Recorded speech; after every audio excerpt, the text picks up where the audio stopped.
everyone, Rascal here. And Mama, welcome to our channel, Paws On Animation, and our Paws On Prime segment. In today's podcast, we're covering the first season of the new Prime series, Batman Caped Crusader. This has been one of DC's most anticipated new series this year. Brand new Batman series, done in the 1940s noir style, and Batman is still fresh in crime fighting, as we see his early days of being the Caped Crusader, solving cases in Gotham. There's only one major problem with this Batman series, is that Batman isn't really in it. No!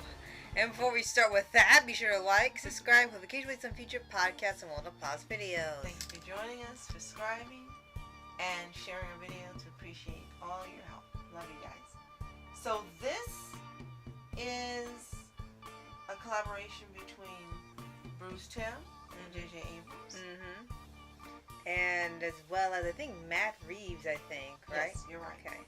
And it's based on a particular comic Yes. that takes place during that time period. Yes, the Golden Age version of Batman, back when he was still a new character, actually.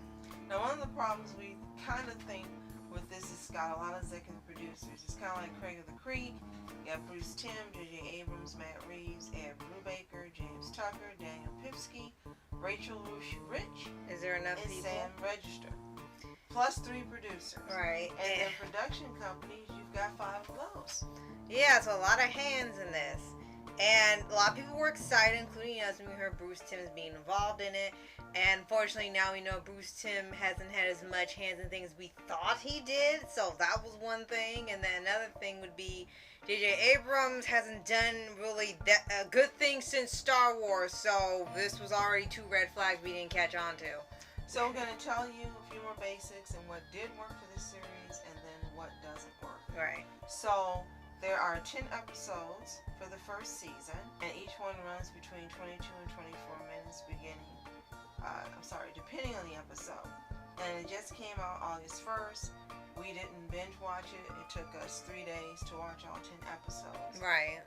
And you got the voice cast of Hamish Linklater, Jason Watkins, Eric Morgan Stewart, Crystal Joy Brown, John DiMaggio, yay, Gary Anthony Williams, Michelle C. Bonilla, and that's the main cast, but you've got a whole lot of other people that appear as supporting cast as well as guests. There are a lot of stars that appear in here, which is good, and that's one thing that does work. The voice casting is spectacular. Yes, definitely. And the animation in terms of the style isn't bad. However, unlike some of their other series, they don't do a whole lot with it. It's just a really nice aesthetic. They do nail down the look of the 1940s feel to it. They get that done very well. And the music's really good. Yes, that's one of the biggest standout things is the soundtrack. So those are the 3 things that are exceptional about this series. So we're going to work through what doesn't work for us. Here's the first thing. When you do a little more research and digging, you find out this is not 1940s Gotham. It's a cross or a mixture between the 1940s and the 1960s. Well, we probably Unlike explained. what was advertised. Right, which kept telling us it was going to be a noir style series, which people really love the idea of. But unfortunately, it looks like that was never the case. Second thing is focusing on the deep psychological exploration of the characters. So you're getting more of that than you're getting superheroism. You're getting a lot of action, but you're getting a lot of mob action. And you're getting a little too much action, because in this particular series, there are a lot of deaths. And unlike other Batman versions animated where the villains keep returning, in here, unless they're female, all the male characters are being taken out permanently. Yes, and there is no exception to the rule. Pay attention to each episode, and depending on their male and female, it's exactly how we're saying it goes. And it's honestly a little disturbing because the original Batman series made such a point for Batman not to kill, which he doesn't. Keep in mind, Batman doesn't kill in here still. It's not yet. But the villains usually end up back in jail or the asylum or something. They get away and they have to find them again later. rarely did a character get killed off, and it was usually by their own hand or because they didn't listen. And here, it's almost like they said, screw that, we don't like this character, take them out. And it's a little scary to see. And then the ones they let get away, these are all the female villains, they justify their actions even though all of them are doing terrible things. Another thing is, it's being described as showcasing a more grounded and less flamboyant take on Batman, while at the same time integrating new and diverse spins on classic roles. So basically, they have gender swap and they have race swap. Up to the wazoo, and they've even swapped in as far as evil being good and good being evil. Yeah. All of these were surprises that we did not expect. And so far, some of them do work, but for the most part, some of them aren't working for us. So we're going to leave it to you to decide what works for you and what doesn't. We're not going to go into our opinion on those. We'll just say, for example, Penguin is now, instead of being a short, fat, social outcast male who doesn't do anything well and get any breaks, has now become a very tall, female, successful, not only lounge owner, business owner, mob kingpin, with 2 sons that she takes one out the first episode, literally, not kidding. and she wants to take out the second one that is totally devoid of emotion and feeling. Correct. So that's a weird take on Penguin. Yeah. You also have, as we mentioned, a lot of characters that are race swapped. And that's something that has been happening in the DC universe frequently for at least the past 5 to 6 years. Yes. And having Gordon look different and even Barbara look different is nothing new.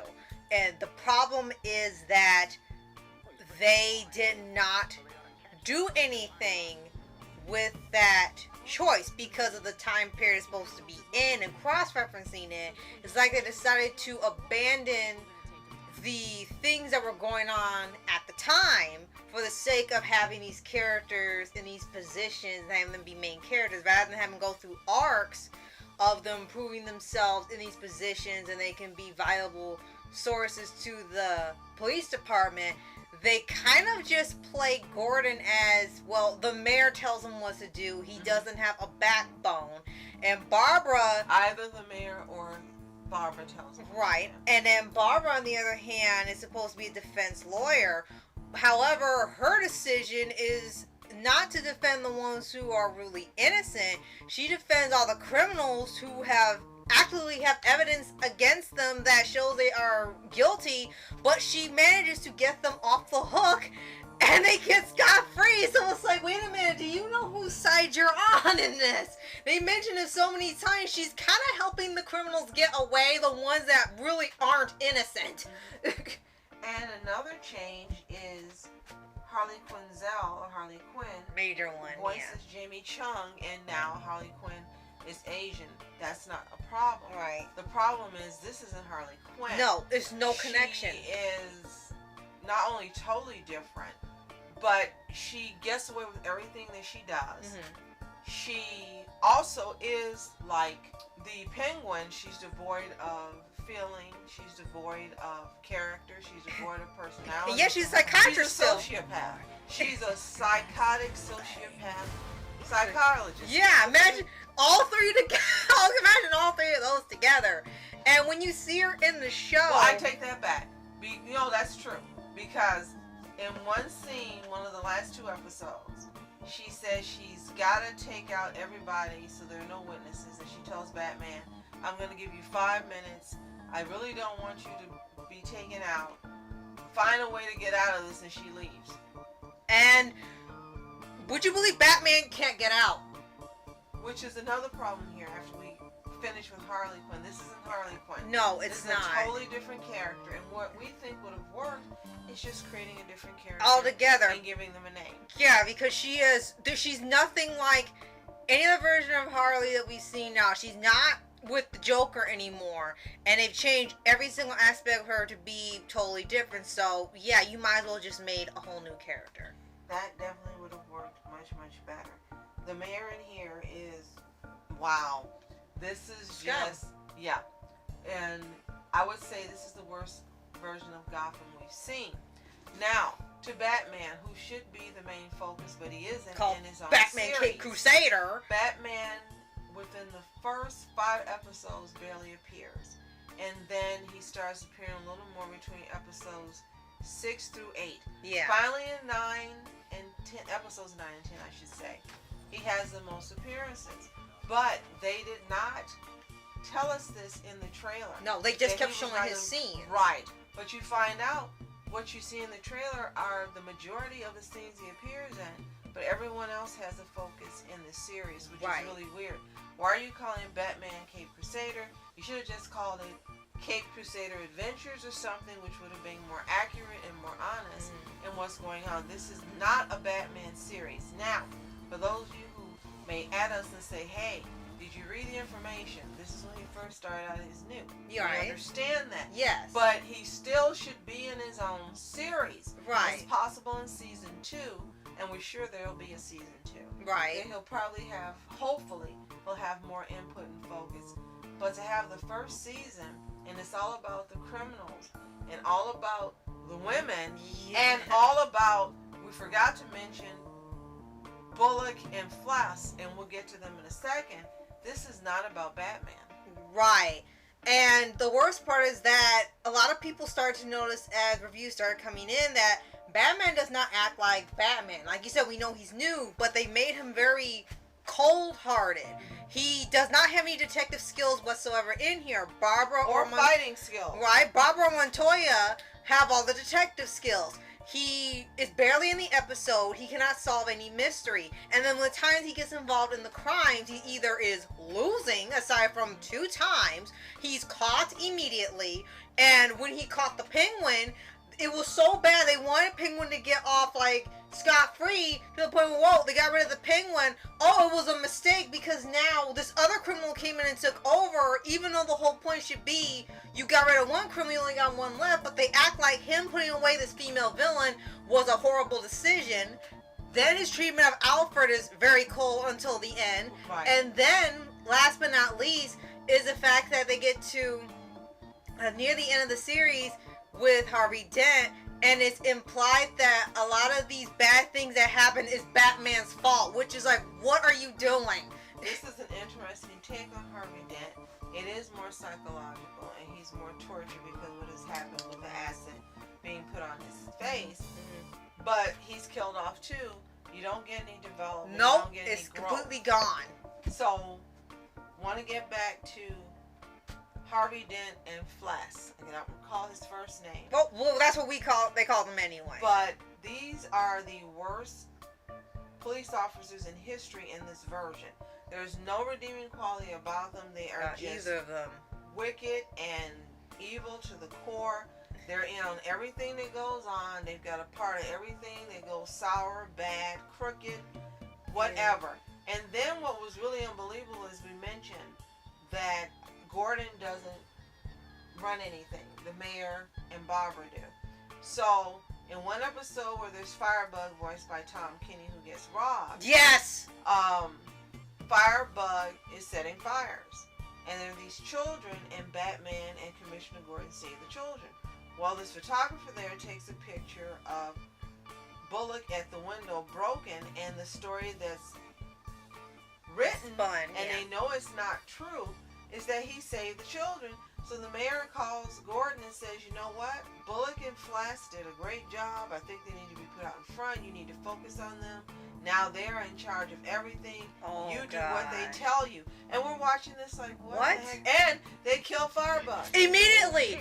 He barely had any lines. He was just gonna like, okay, I give up. Didn't get to do much. And like, no, we need to make sure you don't talk. And they eliminate him point blank out the window on a car in the most violent way possible.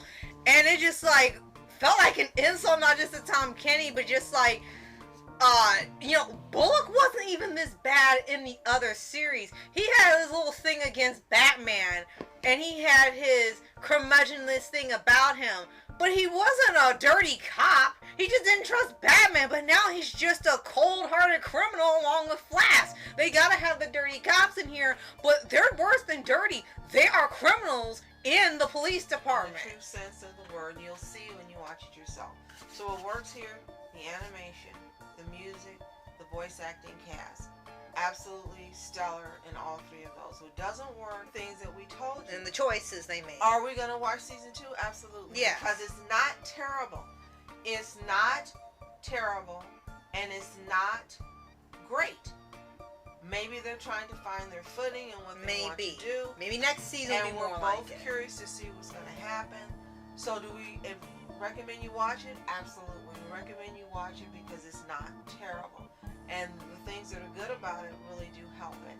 Also, I would like to definitely give a shout out to Hamish Linklater. He's doing a fantastic job voicing Batman. Mm-hmm. He is absolutely great. Mm-hmm. And even though his character right now is not getting enough screen time, he is fantastic as Batman. They did a really great choice in choosing him. Mm-hmm. We weren't sure at first because we were just seeing scenes in the trailer.